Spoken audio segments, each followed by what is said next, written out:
J'étais au bout. Je ne dormais plus. Je portais un fardeau trop lourd. Tout est accompli. J'ai commencé à l'adorer, puis j'ai prié. Je me suis abandonnée et j'ai compris ce qu'il a fait pour moi. Alors j'ai tout déposé à la croix, Et j'ai été délivrée. Libérée. transformé.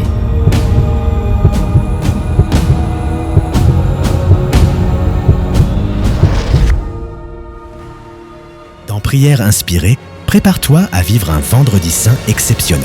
Le 3 avril à 20h30, heure de Paris, rassemblons-nous. 2 heures pour redécouvrir la beauté de la croix, comprendre le sacrifice qui nous libère, prier pour vivre la puissance de sa résurrection et être transformé par son amour. De l'ombre à la lumière, un vendredi saint qui change tout. Avec Jérémy Sourdril, Stéphane Caddy, Michael Lebeau, Franck Poulain, Gordon et Marie Zamor. Rejoins-nous le 3 avril à 20h30, heure de Paris, diffusé sur YouTube et sur tous les canaux de diffusion de MCI TV.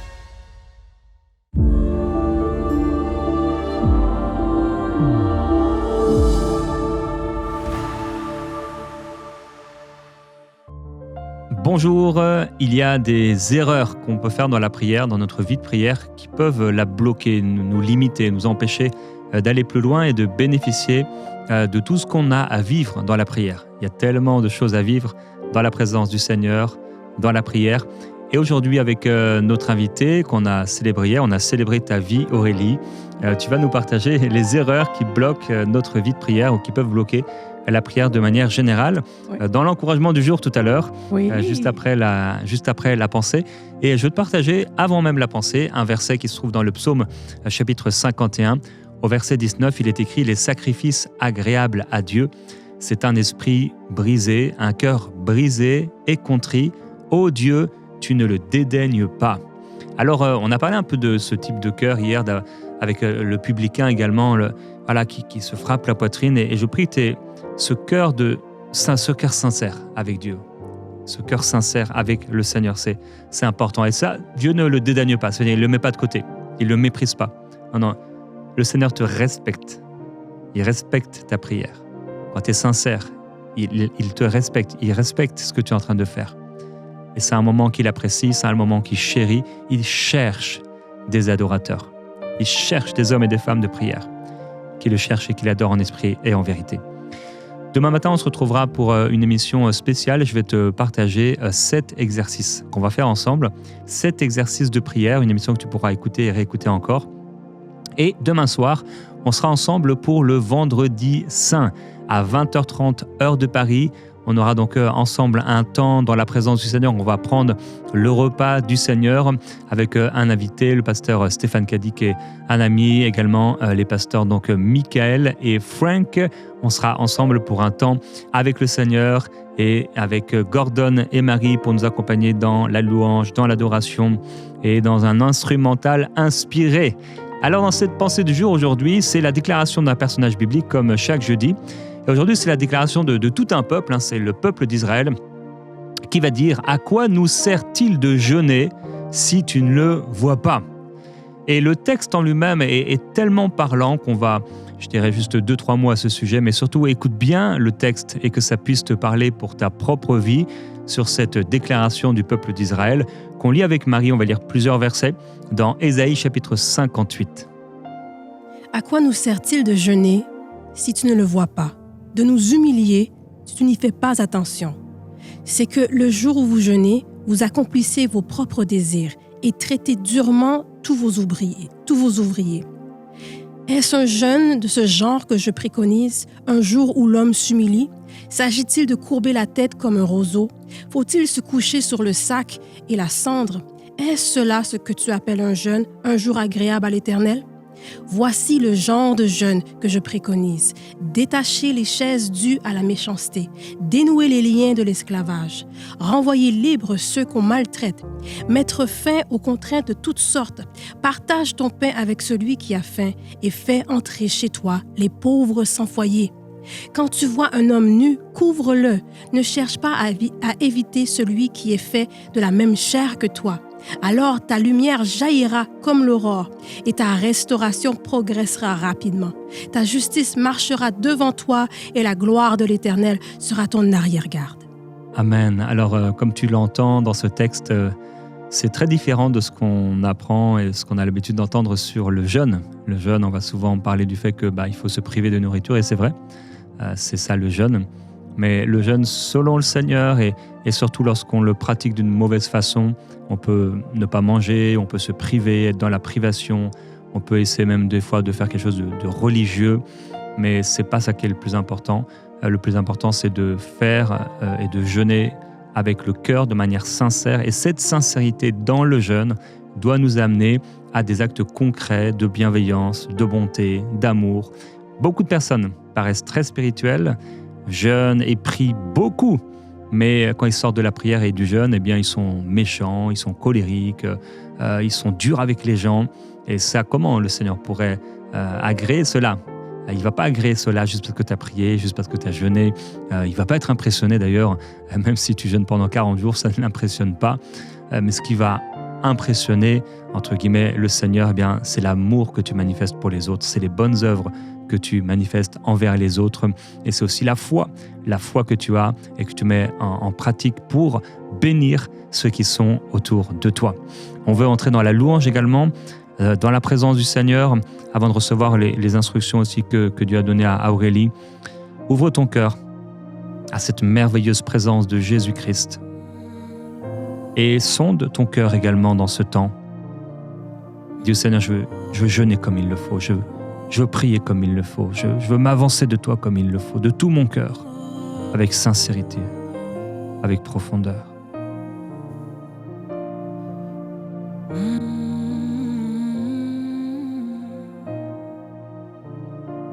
Fais ton œuvre en moi, purifie mon cœur jusqu'à ce qu'il n'y ait que toi.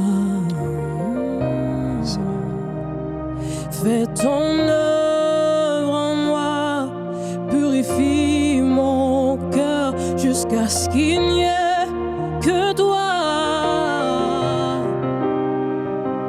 Fais ton œuvre en moi, purifie mon cœur jusqu'à ce qu'il n'y ait que toi.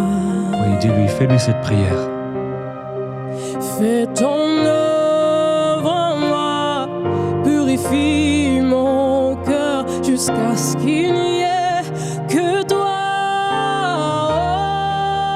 Oh, fais ton œuvre en moi, purifie mon cœur jusqu'à ce qu'il n'y ait que toi. Prends toute la place, oh, fais ton œuvre en moi, purifie mon cœur jusqu'à ce qu'il n'y ait que toi. Jésus, fais ton œuvre en moi, purifie mon cœur jusqu'à ce qu'il n'y ait que toi. Sonde-moi, ô Père, fais ton œuvre en moi, purifie mon cœur jusqu'à ce qu'il n'y ait que toi. Alléluia. Oui, Seigneur, fais une œuvre en nous. Fais une œuvre de transformation.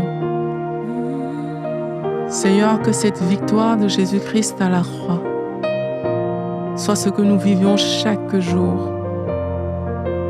Merci pour ta présence à l'intérieur de nous. Merci, Seigneur Jésus-Christ, parce que oui, tu as travaillé en notre faveur. Merci d'être mort pour nous sur cette croix. Merci, Seigneur Jésus, pour cette vie que tu as donnée. Tu as porté, Seigneur, nos malédictions. Tu as porté nos souffrances sur ton corps. Seigneur, le châtiment qui nous donne la paix est tombé sur toi. Seigneur, aujourd'hui, nous sommes reconnaissants. Nous sommes reconnaissants pour ton sacrifice à la croix. En faisant ça, Seigneur, tu as accompli tellement de grandes choses dans nos vies.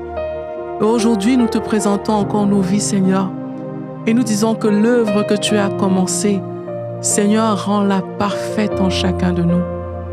Rends ton œuvre parfaite en chacun de nous.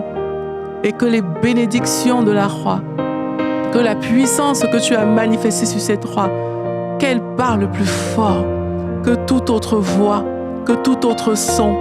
Seigneur, merci. Merci pour cette œuvre surnaturelle. Merci pour cette puissance que tu as engagée pour chacun de nous sur cette croix. Merci Seigneur Jésus-Christ pour cette vie que tu as donnée. Seigneur, nous t'honorons, nous honorons ton sacrifice. Nous honorons ton sacrifice. Merci Seigneur d'être mort pour nous et merci d'être ressuscité afin de nous donner cette nouvelle vie. Seigneur, nous sommes reconnaissants pour tout ce que tu fais dans nos vies. Seigneur, nous voulons vivre cette vie avec toi. Nous voulons marcher avec toi dans cette vie. Nous voulons te bénir dans cette vie, t'honorer dans cette vie. Seigneur, tu n'es pas mort en vain. Nous le proclamons aujourd'hui. Nous sommes ton peuple, Seigneur Jésus-Christ. Nous sommes ton peuple. Nous sommes le troupeau dont tu es le berger. Seigneur, merci de nous avoir conduits à bon port. Merci de nous avoir cachés en toi, dans les lieux célestes. Merci de nous avoir bénis de toutes sortes de bénédictions. Seigneur, nous sommes heureux pour tout ce que tu as fait pour nous sur cette croix. Et nous t'adorons, Seigneur Jésus-Christ. À toi la gloire et l'honneur. Béni soit ton Saint-Nom. Alléluia. Merci, Seigneur Jésus. Alors oui, aujourd'hui, on va parler des erreurs qui bloquent ta vie de prière. On aspire tous à passer du temps avec Dieu, mais quelquefois, on va faire certaines choses en fait. Ou alors on va prier d'une certaine manière en pensant qu'on fait des choses tellement très bien, mais au fond, on est en train de se bloquer nous-mêmes, mais on ne le réalise pas.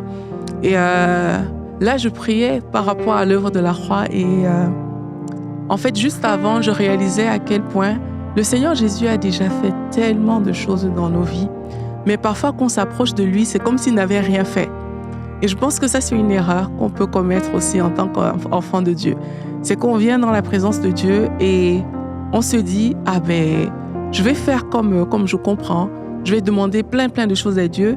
Mais la réalité, c'est que Jésus-Christ a déjà fait à la croix. Il a déjà fait ces choses. Et après, tu ne vas pas forcément voir les résultats et tu vas abandonner. Et ta vie de prière va aller comme ça en décroissant. Parce que tu vas te dire, mais à quoi me sert-il de prier? Parce que finalement, comme on a lu, le Seigneur ne le voit pas.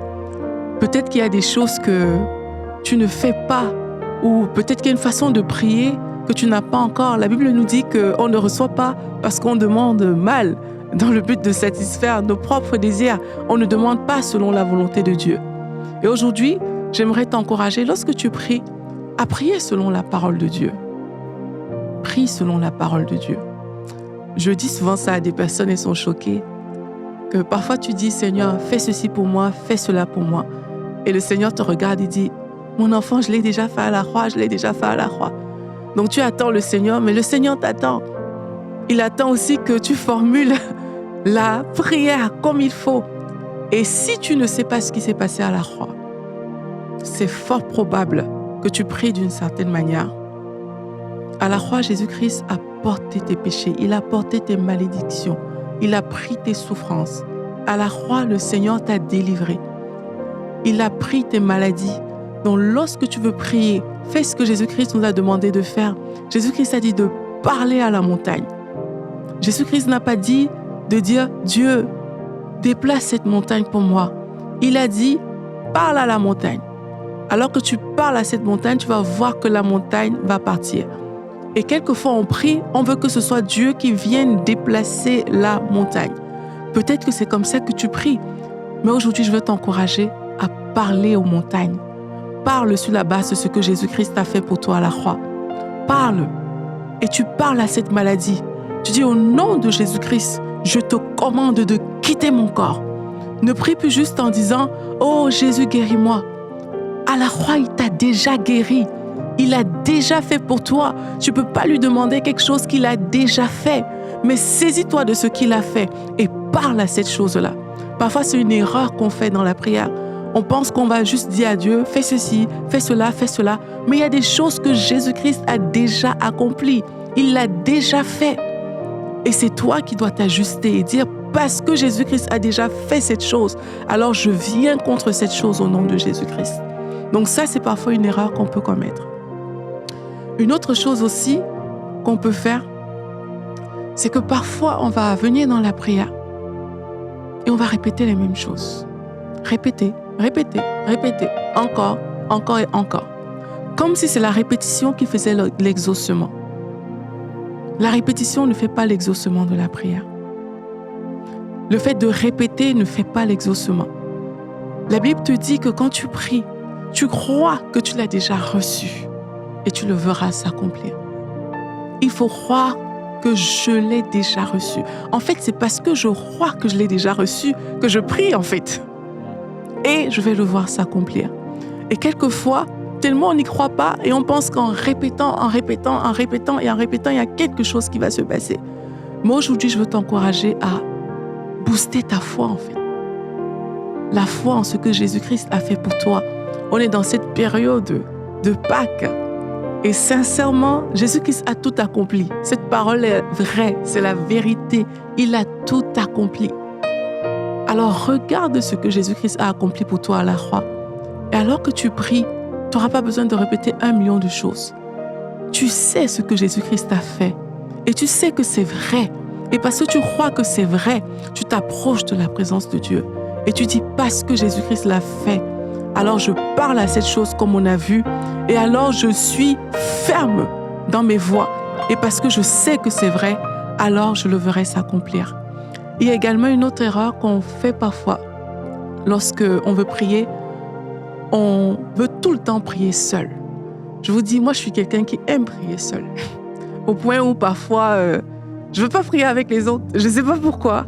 J'aime prier seul. Mais j'ai aussi réalisé quelque chose dans ma vie de prière.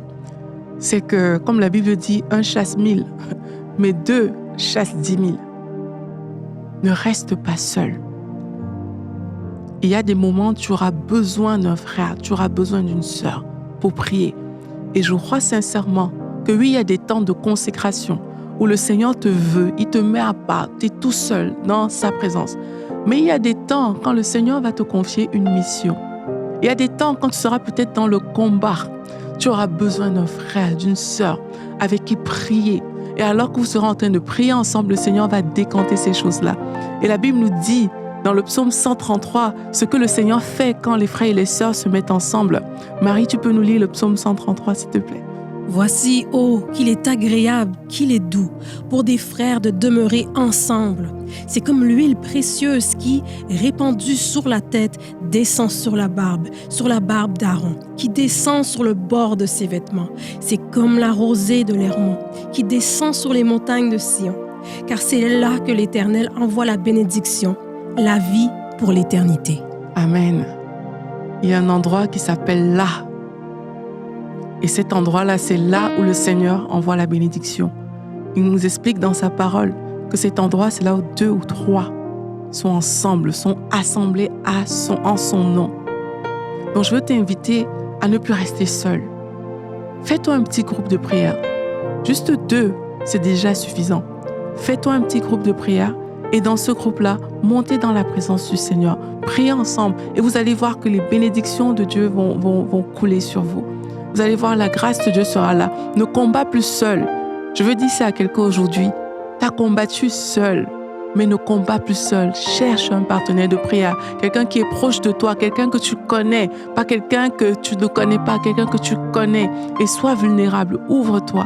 Et alors que vous priez ensemble, le Seigneur, il va te rencontrer.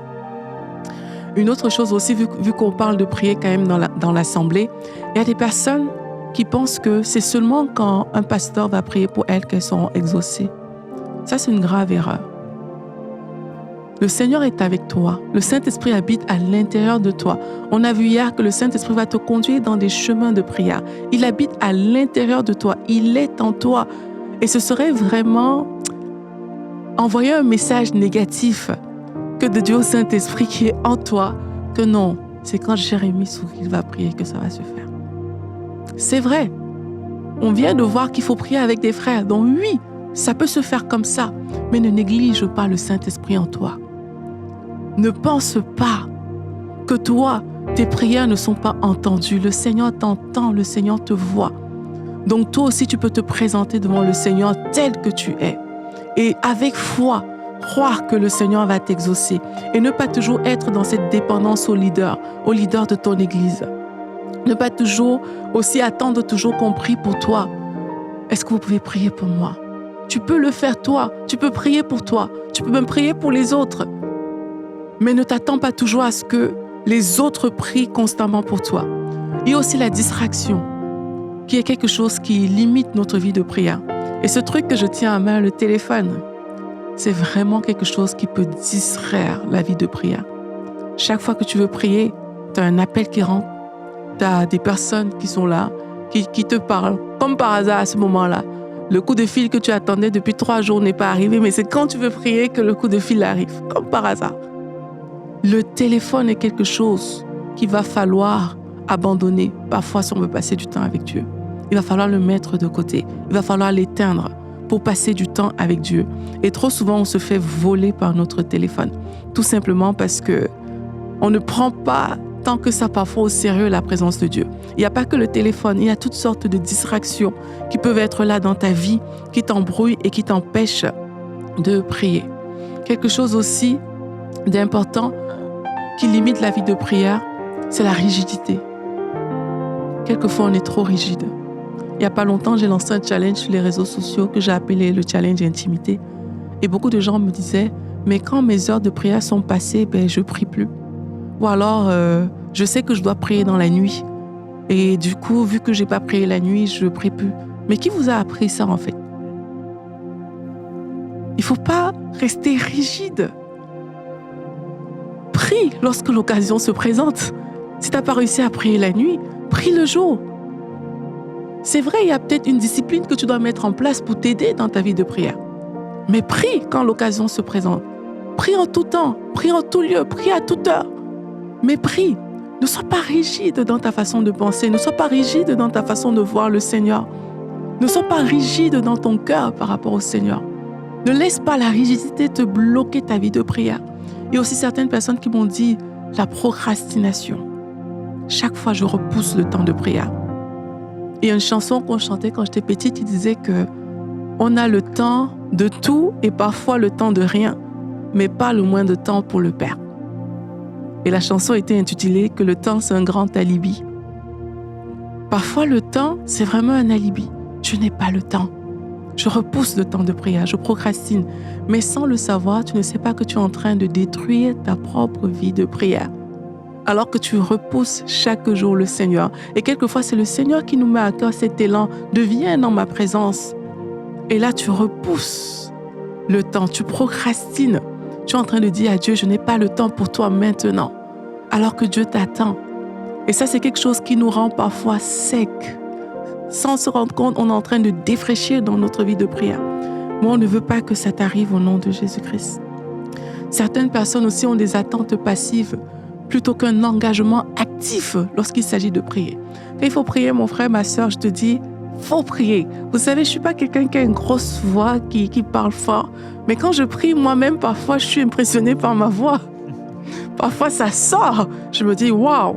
Mais dans mon naturel, je ne parle pas forcément avec une aussi grosse voix, si je peux appeler ça comme ça. Vous voyez? Mais il faut être engagé lorsqu'on prie le Seigneur. Il faut avoir la foi pour le Saint-Esprit, la foi que quelque chose va se passer. Et quelquefois, c'est cette attente passive qui nous limite. Elle nous limite, on n'a pas d'expectative, on vient, on fait ce qu'on a à faire et puis ça s'arrête là. Non, mon frère, ma soeur, je ne veux pas que tu vives cette vie de prière-là. Il y a encore peut-être d'autres choses qu'on peut dire aujourd'hui, mais on va s'arrêter là, on va prier par rapport à ces choses-là. On va prier par rapport à ça. Que vraiment le Seigneur vienne mettre le doigt sur ces choses. Qu'il mette le doigt sur ces choses qui nous limitent dans la prière et qu'il fasse une œuvre à l'intérieur de nous. Et je veux aussi t'encourager à te faire violence parce que la Bible dit que la chair a des désirs opposés à ceux de l'esprit et qu'il faut crucifier notre chair. Il faut que tu te fasses violence. Si tu réalises que c'est la distraction, chaque fois que je suis distraite par ma chair, il faut que tu décides de crucifier ta chair. Il faut que tu décides par toi-même de laisser ce téléphone de côté et de te concentrer sur le Seigneur. Seigneur, on prie afin que tu mettes le doigt sur ces choses qui nous éloignent de toi. On prie afin que tu mettes le doigt dessus alors qu'on s'approche de nous aujourd'hui. Seigneur, on a parfois pensé que tu n'étais pas avec nous, mais que tu étais avec tout le monde, tous les autres. Peut-être c'est ça qui nous empêche de nous approcher de toi.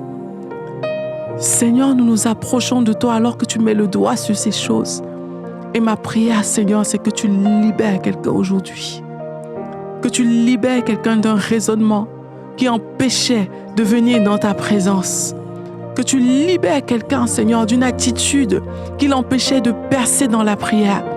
Que tu libères quelqu'un des jougs, comme on a lu en début de cette émission. Des jougs qui sont là pour empêcher l'accès à ta présence. Seigneur, je prie afin que ces jougs tombent au nom de Jésus-Christ. Que ces jougs tombent au nom de Jésus. Seigneur, nous t'offrons nos cœurs. Seigneur, je prie pour toutes ces personnes qui n'ont pas de partenaire de prière. Seigneur, je prie afin que tu ouvres les yeux, afin que dans notre entourage, on puisse discerner, voir cette personne, afin qu'ensemble on se mette en accord et qu'ensemble, Seigneur, on puisse accomplir de grandes choses dans la prière. Alors qu'on parle, le Seigneur te met quelqu'un à cœur. N'aie pas peur d'aller vers cette personne et de lui demander, est-ce que tu veux prier avec moi chaque jour?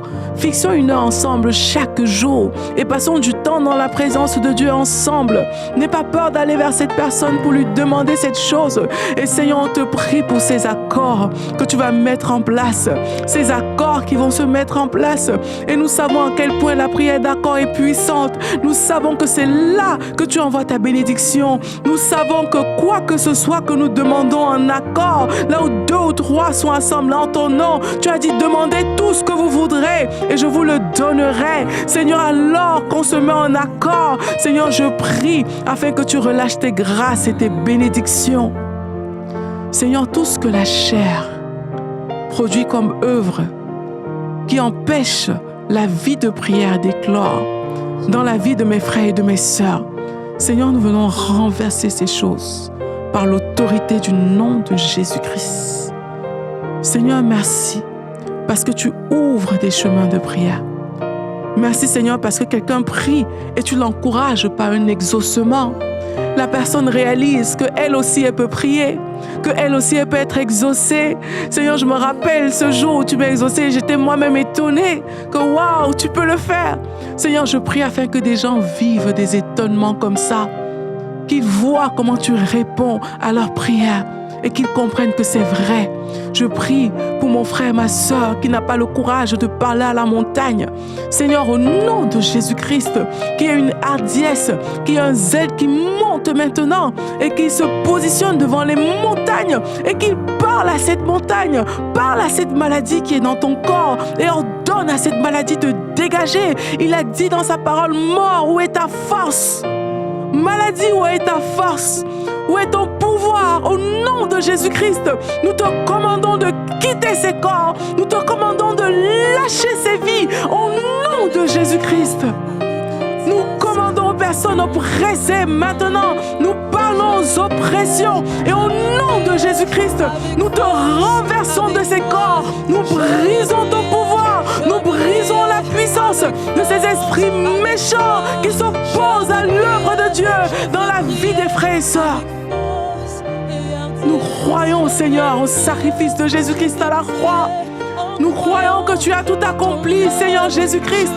Nous brisons les chaînes, nous brisons les jougs de malédiction, nous brisons ces choses au nom de Jésus-Christ. Seigneur, merci parce que tu nous as donné autorité et pouvoir sur toute la puissance de l'ennemi. Et tu as dit que rien ne pourra nous nuire. Seigneur, je déclare que toute arme qui a été fabriquée contre nos frères et nos sœurs qui écoutent ces émissions, au nom de Jésus-Christ, nous brisons, nous renversons cela et nous proclamons la victoire du nom de Jésus dans la vie des frères, dans la vie des sœurs. Merci Seigneur Jésus-Christ. Alléluia, merci Seigneur. Gloire au Seigneur. Merci beaucoup Aurélie d'avoir été avec nous cette semaine. En début de semaine, je t'ai encouragé à prier de manière inhabituelle. J'aimerais te demander ce que tu l'as fait. Et je m'adresse particulièrement à ceux qui sont sur YouTube. Si tu as vécu quelque chose avec le Seigneur, vraiment quelque chose, une nouvelle pensée, une nouvelle révélation, commente. Dis-nous ce que tu as vécu. Ça peut inspirer aussi d'autres à pouvoir faire ce geste, cet exercice. Et aujourd'hui, Aurélie nous a donné un autre exercice. C'est de trouver quelqu'un avec qui on va prier et avec qui on peut même prier régulièrement. Alors c'est un exercice qu'Aurélie te donne et j'appuie cet exercice. Trouve quelqu'un, et il ne s'agit pas forcément de le faire de manière physique, tu peux te téléphoner en fait avec la personne, téléphoner à la personne, et donc tu lui dis est-ce que ça te dirait qu'on prenne juste même 10 minutes samedi, je sais pas, à 14h ou vendredi à 18h ou lundi soir à telle heure, et on va s'appeler juste prier ensemble. Est-ce que tu es d'accord? Prends le courage de faire ce pas, et tu vas voir que Dieu va te faire du bien. Et parfois, c'est comme quand il y a des choses qu'on ne veut pas. Des fois, on ne veut pas aller au sport, ou tu ne veux pas faire ceci ou pas faire cela. Et une fois que tu l'as fait, tu dis « Ah, c'était tellement bien ». Ou même, tu es au milieu, tu es en train de le faire, et tu dis « Ah, ça valait le coup ». Tu te sens bien. C'est souvent ça dans la prière aussi. Et quand on commence à faire des choses comme de prier avec quelqu'un, peut-être la deuxième fois ou la troisième fois, tu n'auras peut-être pas envie de te dire, mais quand tu vas le faire, tu vas dire « Ah, merci Seigneur, j'ai été béni ». Alors trouve ce partenaire de prière et prends un rendez-vous avec lui, mets ton réveil juste avant et priez ensemble. Et le Seigneur, laissez-vous conduire par le Seigneur, ça va produire quelque chose de bon. Et certains d'entre vous, comme Aurélie l'a dit, vous allez le faire tous les jours. Il y a beaucoup de gens, beaucoup de chrétiens, de chrétiennes qui ont un partenaire de prière avec qui ils prient tous les jours. C'est étonnant parfois d'entendre, et tu connais ces personnes aussi. Ça dure depuis certains des années. Alors que dans cette communion avec le Seigneur aussi, les uns avec les autres, on puisse toujours s'approcher plus du Seigneur. Donc encore merci Aurélie d'avoir été là dans Prière Inspirée. Et on te bénit encore. Amen. On se retrouve donc demain matin pour notre émission. Je vais partager avec toi plusieurs exercices et demain soir pour ce vendredi saint. Bye bye, à demain.